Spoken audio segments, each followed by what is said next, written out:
حضور صلی اللہ تعالیٰ علیہ وآلہ وسلم کے ایک صحابی آپ علیہ السلام کے پاس بیٹھے ہیں. ہمارے آقا فرماتے ہیں میرے صحابی شادی نہیں کی. کہا یا رسول اللہ صلی اللہ علیہ وسلم نہیں کی ہے, غریب بھی ہوں اور شکل بھی اتنی پیاری نہیں ہے, مجھے کون بیٹی دے گا؟ ہمارے آقا علیہ السلام فرماتے ہیں اچھا کوئی ایسی تمہارے رشتہ داروں میں ہے جو تمہیں پسند ہو, تم اس سے شادی کرنا چاہو؟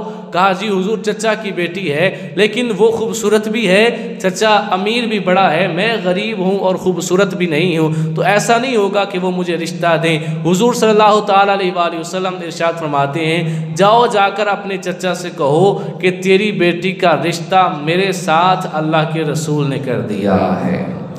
فرماتے ہیں جاؤ جا کر اس کو کہو. اب وہ صحابی جاتے ہیں, جا کر اپنے چچا کا دروازہ کھٹکھٹاتے ہیں. چچا باہر نکلتا ہے, کون آیا ہے؟ اپنا نام بتایا کہ جی میں آیا ہوں. چچا دروازہ کھول کے پوچھتا ہے کہ بتاؤ کیسے آئے ہو؟ کہا آج میں خود نہیں آیا, کسی کے بھیجنے سے آیا ہوں. آج میں خود نہیں آیا, مجھے کسی نے بھیجا ہے, کسی کے بھیجنے سے آیا ہوں, آج میں اپنی مرضی سے نہیں آیا. کہا کس نے بھیجا ہے؟ کہا کہ مجھے حضور صلی اللہ تعالیٰ علیہ وآلہ وسلم نے بھیجا ہے. چچا کہتا ہے بتاؤ کیسے بھیجا ہے؟ اب وہ صحابی کہتے ہیں کہ مجھے حضور صلی اللہ تعالیٰ علیہ وآلہ وسلم نے فرمایا ہے کہ میں جا کر آپ کو کہوں کہ آپ کی بیٹی کا رشتہ میرے ساتھ حضور صلی اللہ تعالیٰ علیہ وآلہ وسلم نے طے کر دیا ہے.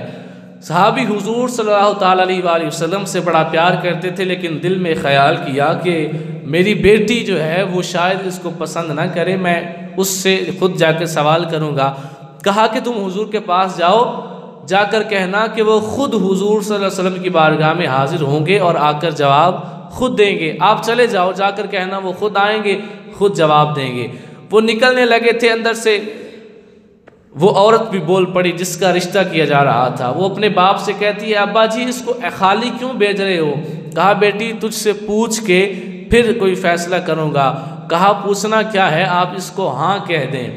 ابا حیران ہے کہ بیٹا یہ تو غریب بھی ہے, اس کی تو شکل بھی اتنی اچھی نہیں ہے, تو کیسے راضی ہوئی ہے؟ تو اب جو بیٹی بات کرتی ہے وہ سنیں گے تو انشاءاللہ آپ کا سینہ ٹھر جائے گا. بیٹی کہتی ہے ابا جی اتنے مان کے ساتھ کوئی رشتہ کسی کی بیٹی کا نہیں کرتا, اپنی بیٹی کا کرتا ہے.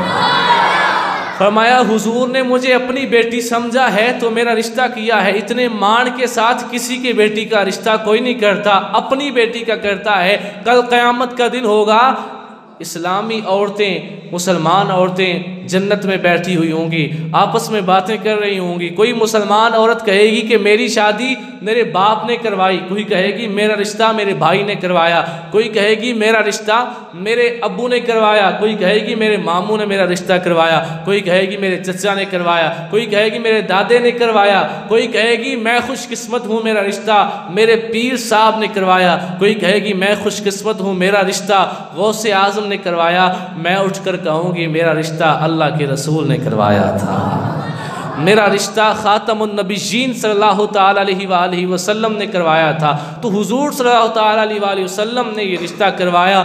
شادی ہوگی تو بات سنانے کا مقصد یہ ہے کہ آپ صلی اللہ تعالیٰ علیہ وآلہ وسلم بھی اپنی ظاہری زندگی میں لوگوں کو یہی تربیت دیتے رہے کہ مال اور حسن یہ بعد میں دیکھو, پہلے اس بندے کی دینداری دیکھو کہ وہ جس سے شادی کی جا رہی ہے وہ کیسا ہے.